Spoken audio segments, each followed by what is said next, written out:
तर आज मला वडे बनवायचे होते. सुरुवातीला मी रात्रीच म्हणजे उडीद डाळ जी असते ना काळ्या कलरची ती भिजत टाकलेली होती, जिला फोतरे वगैरे असतात. नंतर तिला छान असं रात्रभर भिजली आणि नंतर तिला स्वच्छ अशी वॉश करून घेतली. तिचे जे काळे कलरचे फोतरे वगैरे होते ते सुद्धा काढून घेतले. त्याच्यानंतर बघा तिला वाटून घेतली. त्याच्यामध्ये अजिबात थोडंही पाणी न ठेवता अगदी कोरडी करून घ्यायची आणि मग वाटायची, जेणेकरून अगदी छान असे लुसलुशीत वडे आणि अगदी मऊसूत वडे सुद्धा आपले तयार होतात.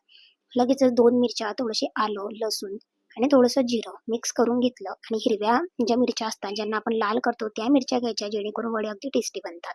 तो मसाला सुद्धा याच्यामध्ये टाकला. थोडंसं हळद, मीठ, धनापूड पावडर हे सुद्धा मिक्स केलं. खूप सारा कोथिंबीर घ्यायचा. जर तुम्हाला वडे अगदी टेस्टी हवे असतील किंवा वडे खूप आवडत असतील तर जितका कोथिंबीर जास्त तितके वडे अगदी छान होतात. नंतर छान असं मॅश करून घ्यायचं. ज्याप्रमाणे आपण अगदी रवन बनवतो अगदी त्याप्रमाणे मॅश केलं. 2 मिनिटासाठी झाकण ठेवलं. लगेचच इथे आता जोपर्यंत कढईमध्ये तेल तापतंय तोपर्यंत छान असा वडा बनवून घेतला. एक कॅरी बॅग घेतलेली होती, म्हणजे पॉलिथिन घेतली. तिला थोडंसं पाणी लावायचं आणि हाताला सुद्धा पाणी लावायचं, जेणेकरून गोळा जो असतो ना तो हाताला चिटकत नाही. लगेचच पाण्याचा हात घेतला आणि छान असा गोल आकाराचा वडा जो काही होता तो बनवून घ्यायचा. अगदी गोल-गोल छोटे-छोटे वडे बनवले होते, कारण माझी कढई सुद्धा ही स्पेशली तळण्याची आहे आणि मी तळण्यासाठीच घेतलेली होती. याच्यामध्ये भजी, वडे किंवा कोणतेही पदार्थ तळण वगैरे मी याच्यातच काढत असते. म्हटल्यावर बघा इतके सुंदर असे वडे आणि टम्म फुगणारे वडे माझे तयार झालेले होते.